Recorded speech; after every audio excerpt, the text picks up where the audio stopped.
Si vinagre también se utiliza para la ensalada. Paano manok? Bili na kayo, mga marites! Paano manok? Mga marites, bili na kayo, bili na kayo! Oh, Jun, marites daw. Bili na. Luto pa man! Walang umpay na muto! Walang umpay na luto. Si Kuya Roel ang inyong pong kaibigan dito sa Ecuador.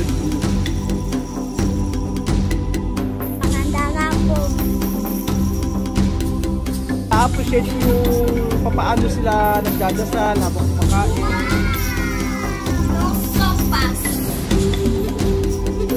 At ako ang inyong amigo dito sa Equatorial Guinea, Puerto Bata. Ano sabi ba? May alkilar to. Ah, wala at siya ay pagaraki di alkilar o no? Pagaraki di alkilar? Aha. Oh, wala daw, walang bayad. Okay no? Okay. Okay, papabunggi daw to. So ayun pa mga amigo, nagpe-prepare na po si Elvis para po sa kanyang ibebenta. So ngayon, ang kanyang menu ay, di ba? Tinuruan ko kasi si Elvis, sabi ko sa kanya, no? May pikant, may sili yan. May sili, tapos meron siyang harina. Maganda yung pagkakaluto niya, di ba? No, isang araw kumain kayo. So ngayong araw po mga amigo ay tuturuan ko si Elvis kung paano magluto nito.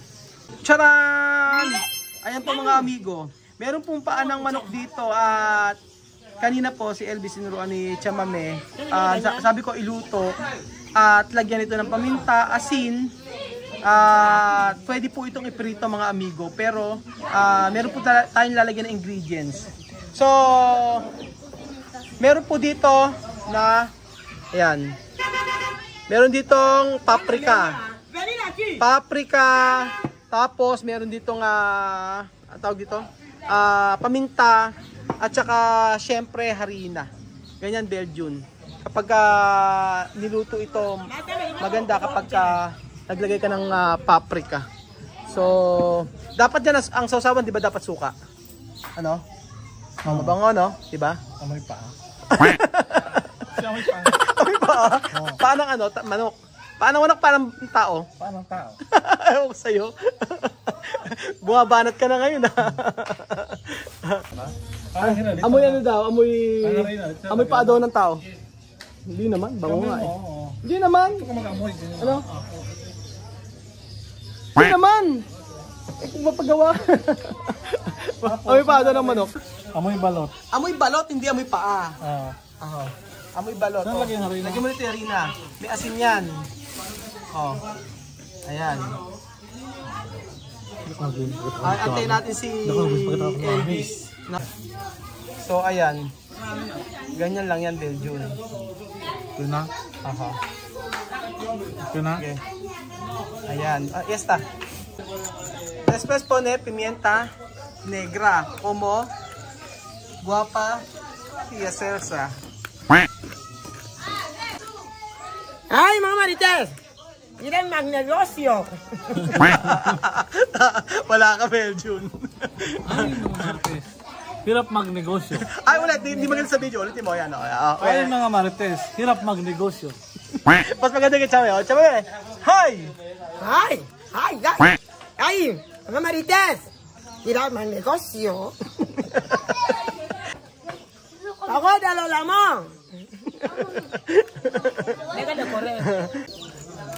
Ayan. And then lalagyan ng paprika. Chamame esto special ingrediente. O pone.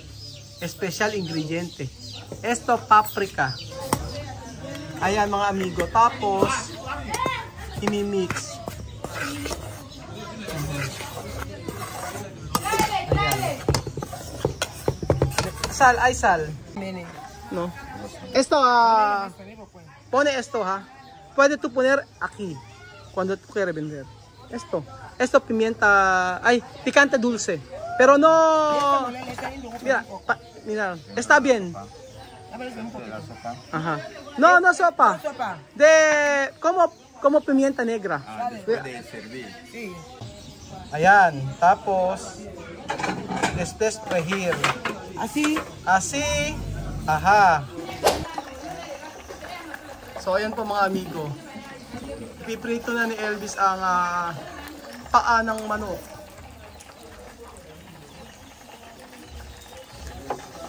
Sana mabenta rin to. Kasi mura po ang paa ng manok eh.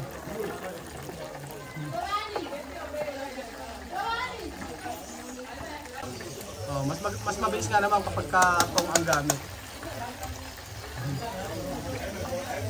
Crispy yan.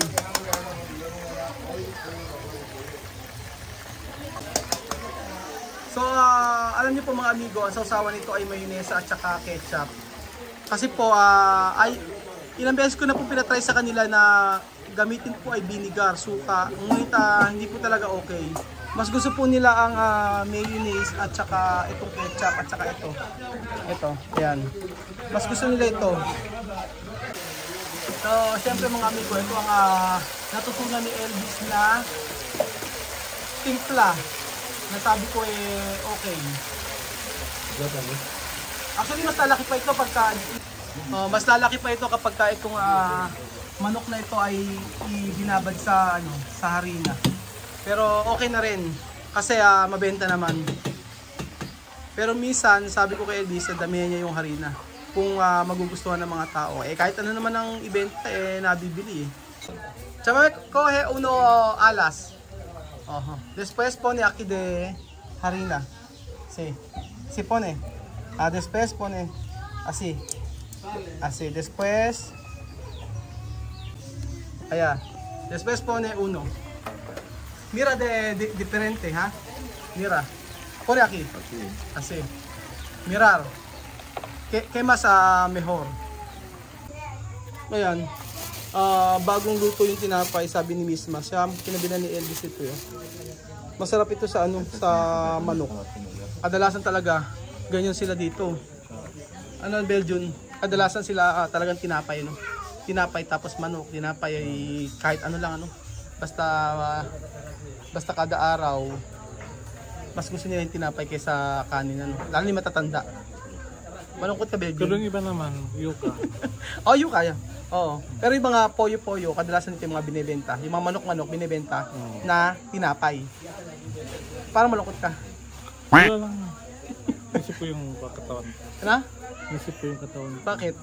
Siyempre sugar. Sugar? Mag-diet ka pa. Lumilit na nga. So ayun pa mga amigo, tingnan nyo. Chamame, cuando tú pones mucho harina, así. Upada kubali mo. Mas maganda yung kalalabasan. Nabesate eso. Ayan. ¿Tú lavar tu mano? Sí. La Filipina na laba kada minuto. Nagugas naman daw ng kamay si Tia Celsa. Yung iba sinasuggest mag-gloves. Hayaan nyo po, hanap po ako ng gloves. Kasi kailangan talagang kamayin yan. Hindi po pwedeng hindi kamayin. Tumutulong na si Tia Celsa. Busy pa to kanina si Tia Celsa pero ngayon kita nyo. Nakakatulong kay Elvis. Ganyan. Sabi ko kay Tia Celsa, pwede na nang gawin niya ganito. Yung mixture nito, yung may harina, itlog at saka harina. Itlog, harina at saka paminta, asin. Ganyan din po. Tapos tsaka niya ilalagay sa dito, sa harina. Mas lalaki po yung manok. Nabibenta naman kaya okay lang. Ayan.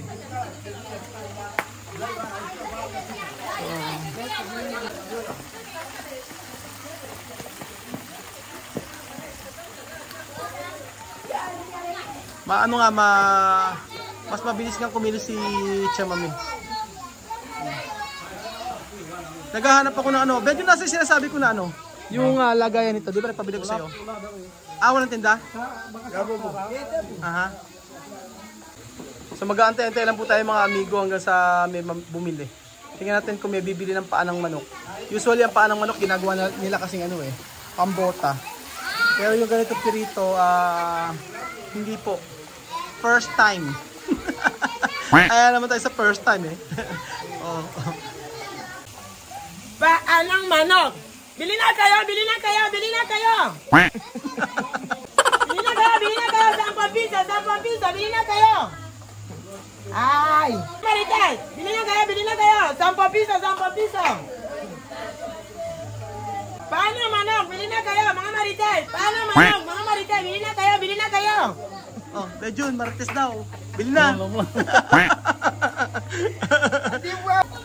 Elvis, porque gente aquí guineano no quiere vinagre para de comida. Ejemplo de cuecuec, fish ball o alas de pollo o patas de pollo.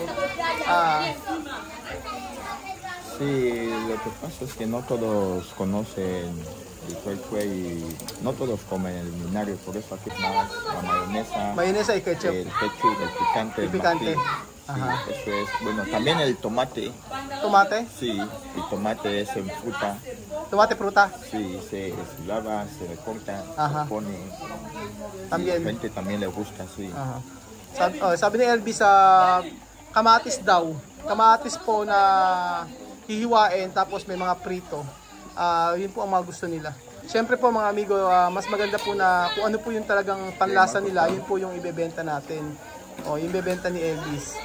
Mahirap po na ipipilit natin yung klaseng sausawan na hindi naman po nila magugustuhan. So ilang beses ko na po napatry sa kanila yon, pero napansin ko po kahit kwek-kwek sa mayonnaise po nila, ito isinasawsaw. So ayan po ang niluto ni Elvis. Sobrang ganda, no? Sobrang ganda ng pagkakaluto ng kanyang alas prito. Hindi kitang-kita na marami siyang harina. Oh, di ba? Ang ganda ng pagkakaluto. Ayan po mga amigo. Nagpiprito pa po si Elvis. Dila, no hay idea. Va a pegar. No hay que tocar. No toques. No toques.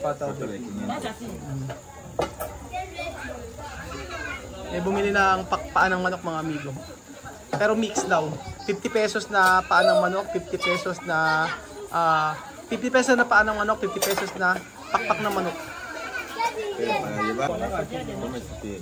O sacamos con él. No, es para comemos aquí. Hacer bien. Sí, que se vea bien. Kaya tanong niya kung ano raw yung mga ingredients na nilagay, bakit ang ganda raw ng pagkakaluto. So sabi ko, merong harina at saka may ingredients na nilagay. Hindi po kasi nila alam yung mga ganyan. Kahit si Elvis po, nung una, ang ginagawa lang po ni Elvis dati, paminta at saka asin. Pero habang tumatagal po, yung mga tinuturo ko ginagawa naman nila. Pante, todo. Mayonesa. Ayan, ganyan. O, diba? Ano to, 100 pesos na po ito mga amigo. Mura na yan, 100 pesos. Tapos may picante.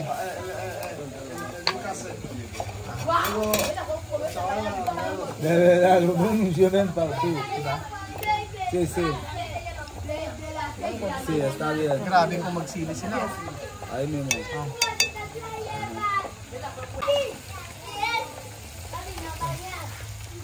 Siya Cesar.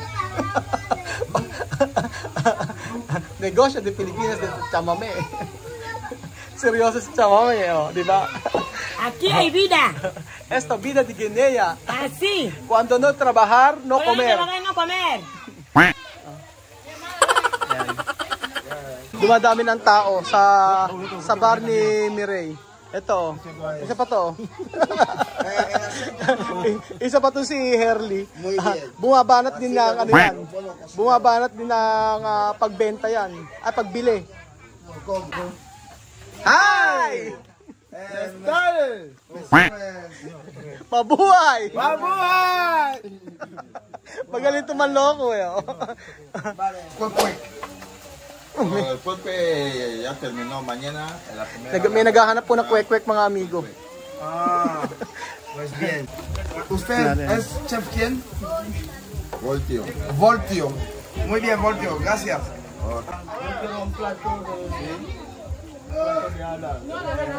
De 500.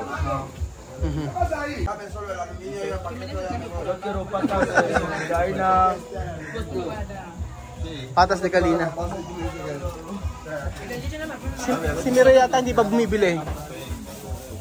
Si Mireya ang bumibili tsaka si Barbie eh.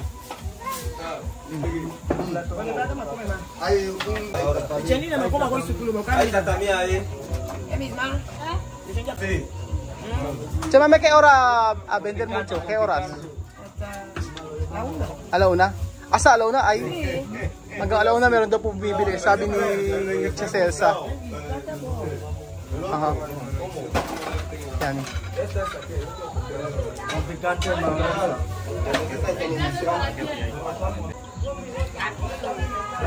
Unti-unti na po nga nagdaratingan yung kanilang mga customer, mga amigo.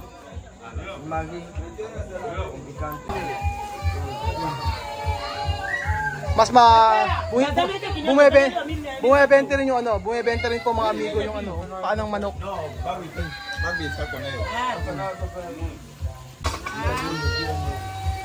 Ven, nena, ven. Ayan si ano, so Pitita oh. Siéntate, no me escuchas. Busy nanay mo. Mamaya ka na makipagsabayan. Mamayo, direkto nila sala. Bukas na kasi ang bar ni ano ni Mireille. Kaya sigurado maraming magbibilihan na naman yan. Patas. Hay patas. Hay patas. Dame patas. Dame patas. De gallina. Una ración.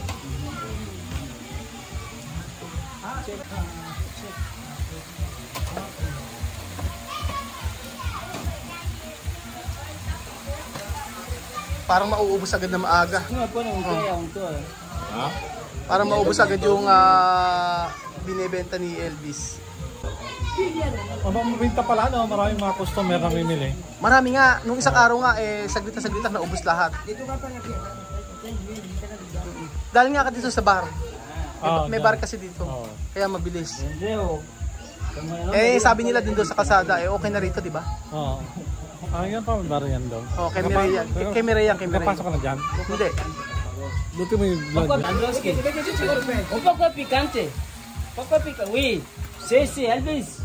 Elvis prepara bien patas, bien, ¿eh? Sí, sabrosa. Ay, tomen el plato.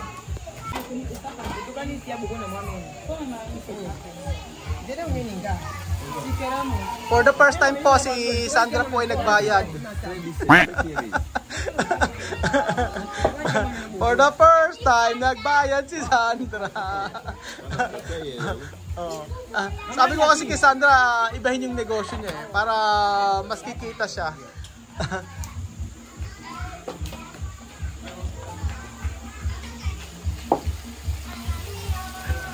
Laban na laban mga amigo ang paanang manok ni Elvis.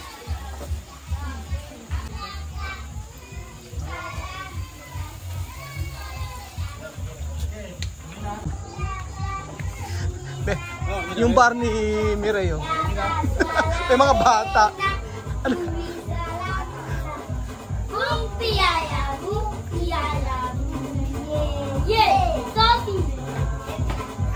Pasara ang bulaklak oh.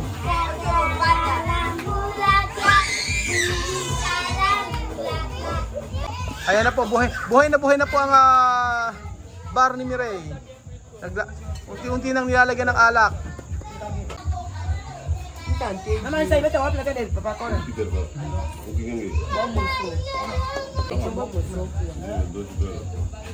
Babekia.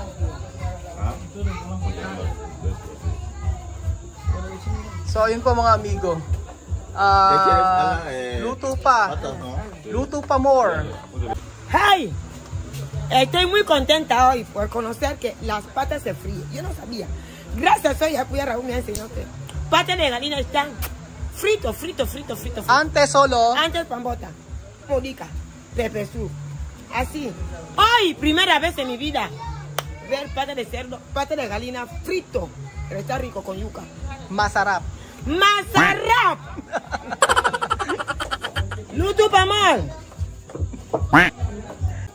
Walang umpay na muto. Walang umpay na luto. Ade pagkakamidyante ni TSS oh. So walang umpay na lutuan mga amigo. Don't worry, mura ang kuryente dito mga amigo.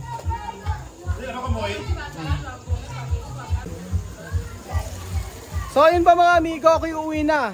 At late na po dito, mag-aalas 9:30 na po, 9:30 na.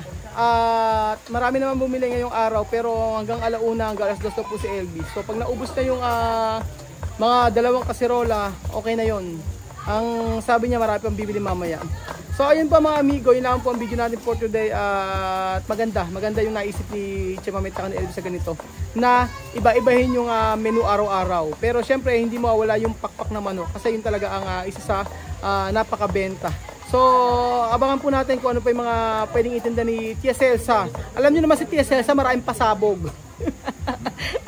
Isang araw kapag daka nagbenta ng maruya, di ba? Gulat na gulat ako eh. Tapos tingnan natin kung ano yung mga, kasi marami talaga natutunan si Chamame na lutuin na Pilipino. So mai-apply niya ito at maituturo kay LB. So ayun pa mga amigo, salamat po sa walang sawang panonood sa ating video. Ay masaya sa Kuya Raul. Sa ilang araw na akong halos nagpupunta dito at nakikita ko kung ano yung pagbabago sa mga niluluto nila Chamame at talagang kumikita. Salamat po at bukas abangan natin, i-live ko kung magkano ang kinita, kasi hindi ko malalaman kung magkano ang kinita ngayon dahil syempre uuwi na ako. Mahaba-haba pang oras ang kailangan bunuin ni Elvis at Chamame. Salamat po mga amigo. Diyos hasta mañana. Ciao. Bye. Bye.